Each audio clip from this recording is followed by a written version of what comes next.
Bayrou complètement pris au piège, maintenant c'est le juge qui balance. Il lui reste qu'une seule issue, c'est la démission, monsieur Bayrou, pour le mensonge. Le mensonge sous serment qu'il a fait à l'intérieur de l'hémicycle. Je vous demande de mettre tous en commentaire. Bayrou démission. Écoutez bien, il y a 2 vidéos à la suite, c'est fulgurant.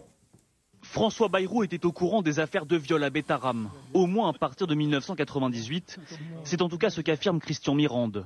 À l'époque, François Bayrou va à la rencontre de ce juge en charge de l'affaire, une rencontre d'ordre privé. Il était inquiet parce qu'il y avait un de ses enfants élève, qui était élève à Bétarame. Ce qui ne m'a pas choqué du tout, puisque tout le monde en parlait, les journaux locaux. Il n'a rien appris, en venant me voir, qui n'ait été publié déjà auparavant dans les médias. En plus de son fils, qui est donc à l'époque scolarisé dans cette institution catholique, sa femme y donne également des cours de catéchisme. Lors de cet échange informel, le juge Mirande lui confirme l'existence d'un cas avéré de viol et qu'un second est en cours d'instruction. Est-ce que vous vous souvenez de sa réaction quand même? Oui, bien sûr. Il n'arrivait pas à le croire, il trouvait ça incroyable. Ce témoignage du juge Mirande interpelle quand on sait que François Bayrou a assuré en début de semaine devant les députés qu'il n'était au courant de rien. Je n'ai jamais été informé de quoi que ce soit de violence a fortiori sexuelle. Jamais. Est-ce que vous croyez que nous aurions scolarisé nos enfants dans des établissements? Alors je sais pas, peut-être qu'il va nous dire que le juge est un menteur. Peut-être. Je vous demande de mettre un petit like, les amis. Que ça continue de tourner parce que toute l'opinion publique qui s'en est mêlée, eh bien tant mieux. Vous avez vu maintenant, même les médias de propagande en parlent. Ils n'ont pas le choix. Ça tourne de partout. Et ça, c'est juste grâce à vous. Et je vous en remercie. N'oubliez pas de vous abonner. Je vous mets encore une dernière vidéo qui fait un petit peu mal au cœur. Je vous le cache pas. 1957, est-ce que c'est compliqué pour vous de raconter ce qui s'est passé? Absolument pas, puisque je suis là, je peux en parler. Donc la nuit, il venait, soutane ouverte, et il s'occupait de notre anatomie, il s'amusait avec notre anatomie, puis il nous faisait des fellations. Mais d'un lit, il passait à un autre lit. C'est-à-dire que j'étais pas la seule victime. Et ça, c'était connu à l'époque déjà. C'était tout le monde le savait, mais tout le monde se faisait. Alors ça, vous nous disiez tout à l'heure, donc on va pas donner le nom de cette personne. Hein, mais il est là. Alors juste son titre, il était quoi? Lui, il était professeur et surveillant du dortoir. Et vous le disiez, mais... Et il est toujours là, il a 93 ans, il est toujours là. Il habite dans l'EHPAD où vous êtes là maintenant.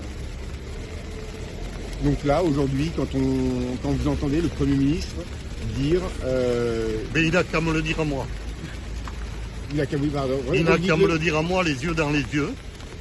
Et il n'a qu'à me dire qu'il n'a pas reçu mon courrier. Parce que moi, je lui ai écrit, j'ai l'accusé de réception, il ne m'a jamais répondu. De même que le maire de l'Estelle-Bétarame, M. Berchon, à qui j'ai écrit, il ne m'a jamais répondu. Donc les deux savaient. Qu'on ne me dise pas qu'ils ne savaient pas. J'ai la lettre, je peux vous montrer l'accusé de réception. Je peux vous dire que Bayrou a lu ma lettre, et c'était il y a 1 an. Donc il le savait déjà avant, mais par le fait que je lui ai écrit à titre nominatif, il a signé, je l'ai là, l'accusé de réception. Comment vous expliquez qu'il ait cette réaction, qu'il dise... Mais je vais être poli. Je vais être poli. Qui me disent qu'ils ne connaissaient pas, là je le dis face à la caméra, c'est un menteur. Sa femme était aux obsèques de Carica. Et là vous auriez dû avoir aujourd'hui un ami à moi qui a été victime de Carica. Et la femme de Bayrou était aux obsèques de Carica. Carica était le violeur en série de toute une dizaine de jeunes, pour pas dire plus, et qui est enterré là-haut, on vient d'y aller. Et Carica s'est suicidé quand, parce que moi, vous imaginez bien, à 60 ans, j'ai fait des recherches de partout. Et donc, Carica s'est suicidé, il avait dit à sa sœur, si, parce il faut savoir que Carica a été en prison à Pau, sur instruction du juge Mirande. Mais le juge Mirande a été piégé par la chambre d'accusation qui a libéré Carica. Et Carica a pu, vous allez m'expliquer comment, il a pu se retrouver en Italie. Mais ce qu'il faut savoir, c'est que Carica, il a été en Italie, que le mien, on l'a mis à Bethléem. Parce qu'à Bethléem, il ne pouvait pas être rattrapé. On va revenir sur vous, sur sur vos agressions. Vous avez porté plainte devant la justice, vous? Et, non, moi, j'ai déposé plainte en 2010. Donc, pendant toute cette période, j'ai bataillé. J'ai bataillé en pure perte, ça ne sert à rien, personne ne vous écoute. Et donc, en 2010, j'ai déposé plainte, ma plainte a été classée. Donc, au pénal, ma plainte a été classée. Et par contre, en 2023, j'ai été reconnu victime. Je suis la victime numéro 4 qui a été indemnisée par la CRR. Alors on réexplique la CRR. Alors la CRR, c'est la commission de réparation et de reconnaissance et de réparation, parce qu'en fait, j'ai été à Lourdes avec une représentante d'une association. J'ai été manifesté devant les évêques, donc en 2021. Donc je suis passé sur toutes les télés, sur la presse écrite, la presse parlée, et Bayrou, il n'a rien entendu, il n'a rien vu.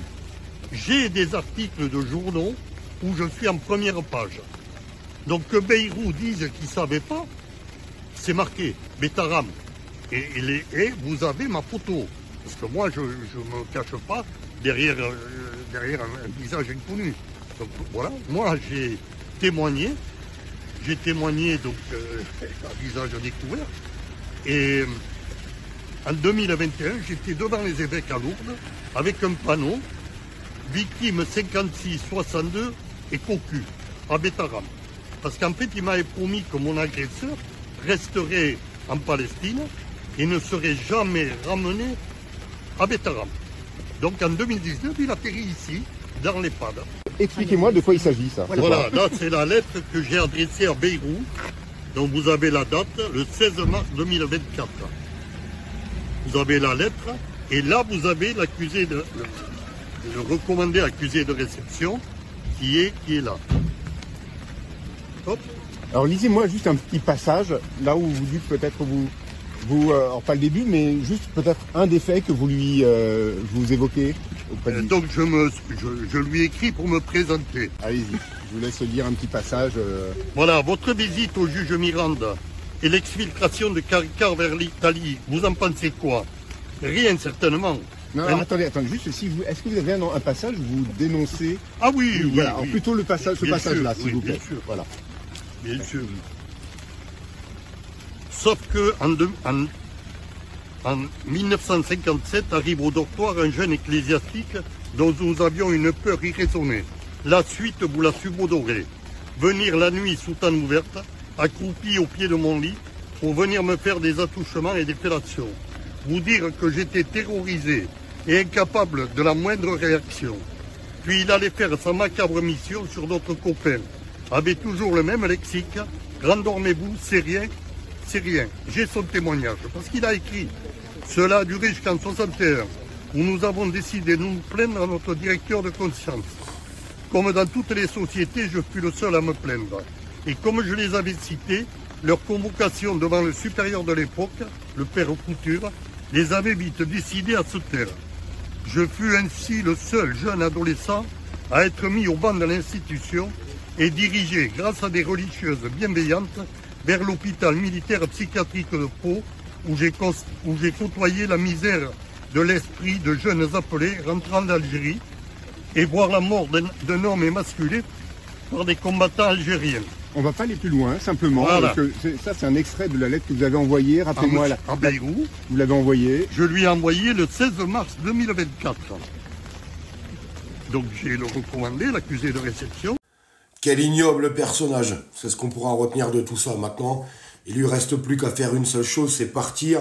Et j'espère qu'il sera correctement poursuivi par la justice. Malheureusement, souvent les politiques arrivent à s'échapper de tout ça. C'est bien triste, mais c'est comme ça. N'oubliez pas, Bayrou démission dans les commentaires, s'il vous plaît. N'oubliez pas de vous abonner. Prochaine vidéo, c'est sur Macron. Attention, ça va piquer.